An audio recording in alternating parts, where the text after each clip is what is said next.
Katrina, what you're asking is for us to not to do our duty as a citizen. This is criminal. This is falsification of legislative document. At ang gusto ninyo ay pipikit na lamang kami. No sir, no sir. To clarify. Alam niyo ba na ang halaga dito ay 6.325 trillion pesos? Hindi tayo pwedeng hayaan lang natin sila because yung GAA is nothing but a fruit of a very poisonous process. Hostage, based on the words of Representative Zia Alonto Adyong. We are not holding anything hostage here, Katrina. Tinatama natin yung maling-maling ginawa nila. Ito'y malaking kasinungalingan na walang depekto yung budget. At dyan sa Sekretaryo ng Senado na ibigay sa amin yung pangalan nung mga empleyado na bumubuo ng technical working group o technical working staff. Nang sa ganun ay makita natin kung sino talaga ang dapat nating panagutin in violation of Article 170 of the Revised Penal Code, falsification of legislative document and falsification of legislative proceedings and usurpation of legislative authority. Interview kay Vic Rodriguez from ENC. Medyo maganda kasi talagang pinaliwanag niya paano ginawa o paano gumawa ng anomaly dun sa budget ng 2025. May nilabag na batas according to Vic Rodriguez. So kailangan nilang mag-file ng case o sampa ng kaso sa Korte Suprema. Panoorin natin tong interview sa kanya. Vic Rodriguez, good morning, attorney. Welcome to Head Start. Good morning, Katrina. Good morning to all your viewers, and thank you for inviting me to your program today. All right, Attorney Rodriguez, let's start with your thoughts with regard to the explanation of some lawmakers that several omnibus provisions in the bicameral report are enough safeguards to guarantee that the printed version of the bill will prevail in case of discrepancies. Nagsisinungaling yung mga mambabatas na nagsasabing ito'y typographical, grammatical, or merely printing errors. Katrina, pahintulutan mo ako magsalita sa wikang Filipino upang higit man na maintindihan ng ating mga kababayan itong napakasalimuot na usapin ng budget. I'll try to simplify to the best of my ability itong usapin ng budget. Hindi totoo na walang depekto ang ating budget. That's why we went to the Supreme Court. Nag-file tayo ng petition because we believe pagod na ang mga Pilipino. We have to put a stop to this circus. It's time to get serious. Attorney Rodriguez, sabihin na po natin na mayroon nga di umano, ayon sa inyong camp, na mayroong mga mali o mga illegality doon sa national budget ng 2025. But at the end of the day, if accountability is what we are after, then why not just simply file maybe administrative or criminal cases against those who authorized or signed that bicameral conference committee report? Because, Katrina, what you're asking is for us to not to do our duty as a citizen. This is criminal. This is falsification of legislative document. At ang gusto ninyo ay pipikit na lamang kami. No sir, no sir. To clarify. Alam niyo ba na ang halaga dito ay 6.325 trillion pesos? Hindi tayo pwedeng hayaan lang natin sila because yung GAA is nothing but a fruit of a very poisonous process. They have abandoned a clear constitutional mandate to safeguard every centavo of the Filipino people's money. That is why we have filed a petition before the Supreme Court. We agree that there may be some irregularities in the budget as you allege. Good. But if you are mentioning na there might be a criminal act here, why not go after those who authorized, in your own words, this poisonous process? Why would you hold the budget hostage based on the words of Representative Zia Alonto Adyong? We are not holding anything hostage here, Katrina. Tinatama natin yung maling-maling ginawa nila. Ito'y malaking kasinungalingan na walang depekto yung budget. And thank you for agreeing with me na maraming provision dito sa final bicameral conference committee report na blanco. Para lang maintindihan ng iyong mga manonood, ang proseso ng budget, hindi po magkakaroon ng enrolled bill kung walang naipasang tama, legal at constitutional na bicameral conference committee final report. blanco yung report. At yan ay hindi mere typographical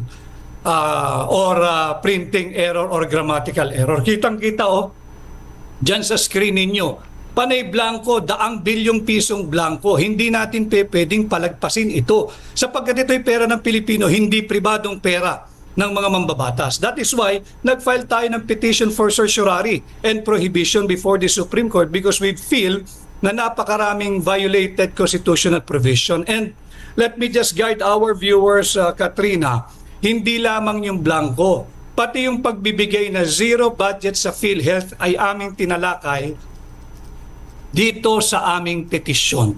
Sapagkat hindi pwedeng bigyan ng zero budget ang PhilHealth at yan ay labag sa ating saligang batas. Okay, Attorney Rodriguez, assuming but not conceding that the Supreme Court will heed your request, your petition for certiorari, we will have a reenacted budget. But what will happen to those who signed this bicameral conference committee report? How exactly would they be held accountable when what you are questioning here is the constitutionality of their budget and not the actions of those who approved it? Tama ka, Katrina. Hindi pa natin mapapanagot yung mga nagbalagay ng halaga dyan sa blanco. Bakit? Sapagkat patungo pa lang kami ron. At kami naghahanda ng sulat dyan sa Secretary ng House of Representatives at saka dyan sa Sekretaryo ng Senado na ibigay sa amin yung pangalan ng mga empleyado na bumubuo ng Technical Working Group o Technical Working Staff. Nang sa ganun ay makita natin kung sino talaga ang dapat nating panagutin in violation of Article 170 of the Revised Penal Code, falsification of legislative document and falsification of legislative proceedings and usurpation of legislative authority. Ito lamang yung mga ilang kaso na isasampa natin. At kawawa yung mga miyembro ng Technical Working Group kung sila maiipit dito. At I suggest sabihin nila yung totoo kung sino talaga ang merong makating kamay na nagsulat ng mga halaga dito sa bakanteng Bicameral Conference Committee final report. Sir, bakit hindi po ito yung prosesong inuna natin? Why not prepare for this or file this first before actually asking or questioning the constitutionality of the 2025 budget? I ask you, why not? Why not? Primarily because if yung constitutionality again po yung kina-question natin, those who will be primarily affected ay yung publiko. Tayong mga taxpayers na makikinabang dito. It's even election year and the budget of the COMELEC may be affected. So why not instead go after those who signed, who approved a bicameral conference committee report that has blanks? Because we cannot in our conscience let the Marcos administration makalusot dito sa unconstitutional 2025 budget. Pera ito ng mga Pilipino. Pera mo ito, Katrina, pera ko ito. Pera ito ng lahat ng taxpayers at hindi tayo dapat pumayag na gamitin nila ng unlawful, illegal at immoral ang ating buwis na binabayad kada taon. At tama yung sinasabi mo, pananagutin natin lahat ng nakialam dito sa unlawful, unconstitutional, invalid and immoral Bicameral Conference Committee report. Kaya nga kami dudulog uli sa House of Representatives at sa Senado. Susulat kami, hihingin namin yung mga pangalan ng Technical Working Group o Technical Working Staff. Nang sa ganoon, makumpleto natin yung hinihingi nating transparency and accountability. At yung sinasabing paano ang mag-ooperate ang ating gobyerno. Mag-ooperate ang ating gobyerno under a reenacted budget. Huwag ko kayong matakot dahil wala namang developmental content itong 2025 budget, panay politika ito eh. Ito precisely ang ayaw nila. Pag nag-issue ng TRO ang Korte Suprema, mahihinto yung kanilang AYIX, mahihinto yung kanilang AKAP. Yan ang ayaw nila. Speaking of a reenacted budget, Attorney Rodriguez, we have to acknowledge that if we have a reenacted budget this year, one of the primary beneficiaries of this will be the Office of the Vice President, your ally, Vice President Sara Duterte, because she will have a 2 billion budget compared to the almost zero budget that she would receive under the current 2025 General Appropriations Act. How then do you respond to your critics, particularly in the House of Representatives, who say that what you're doing right now is a sort of strategy to give the OVP, to restore the OVP's budget? Unang-una, hindi zero budget, Katrina, ang Almost OVP zero 2025. 700 million pesos plus ang budget ng OVP, hindi zero. Pangalawa, sino ba nagko-control ng release ng budget? Hindi ba DBM? Halimbawa, nag-reenacted budget, di wag nyo i-release just to prove to you and to those clowns in Congress na wala kaming pakialam sa budget ng Office of the Vice President. At tanggap na ni Vice President Inday Sara yun. Huwag tayong lumihis sa malaking usapin. 6.325 trillion pesos na budget for 2025, binubudol tayo. Kaya tayo ay nagsampa ng petisyon sa Korte Suprema upang questionin ang legalidad at constitutionality na itong 2025 budget. Alam mo ninyo mga kababayan, alam ng lahat ng sanggunian, kahit ang sangguniang barangay, ang municipal council, ang city council, ang provincial council, marurunong ho ito magpasa ng budget. Yung mga barangay kagawad, yung mga konsihal, yung mga board members, alam nila na hindi pwedeng magpasa ng isang budget, panukalang budget, kung mayroon kahit isang sentimong halaga ng blanco. Buti pa, yung mga barangay council marunong magpasa ng budget. Your book, Kingmaker, I remember reading it last year.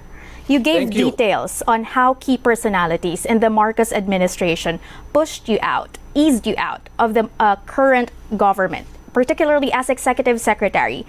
How then do you get rid of the impression or insinuations that everything you are doing right now to question the constitutionality of the president's spending bill or spending a spending measure is just some sort of vindictiveness on your part?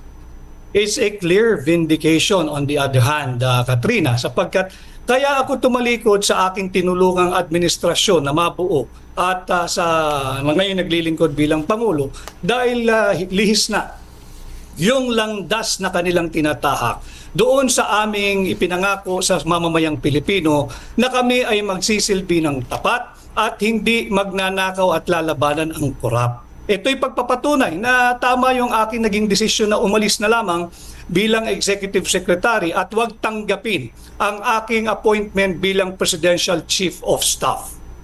Attorney Rodriguez, based on your opinion, sino po ba ang pinaka-liable dito sa mga nangyari sa Bicameral Conference Committee report na may mga blanco? Should it be Kaya that? kami gagawa ng sulat, Katrina. Nais naming tingnan sino yung bumubuo ng technical working group. At aming pag-aaralan sino ba yung nararapat kasuhan ng kriminal dahil nga merong makating kamay na naglagay ng mga halaga dito sa enrolled bill. Kaya natin sinasabing usurpation, falsification of legislative documents sapagkat nung kanilang pinasa na blanco ito at may naglagay na makating kamay ng mga halaga, nagbago na yung meaning ng bill. Hindi na ito yung original meaning ng bill na ipinasa ng Bicameral Conference Committee. And I think the better question to be asked is why did the BICAM sign an incomplete final Bicameral Conference Committee report? And why did the House of Congress, both the Senate and the House of Representatives, ratified, passed, signed, and filed an incomplete Bicameral Conference Committee report? Yan ang ating hinahanap sa ngalan ng transparency and accountability at yan ang ating papanagutin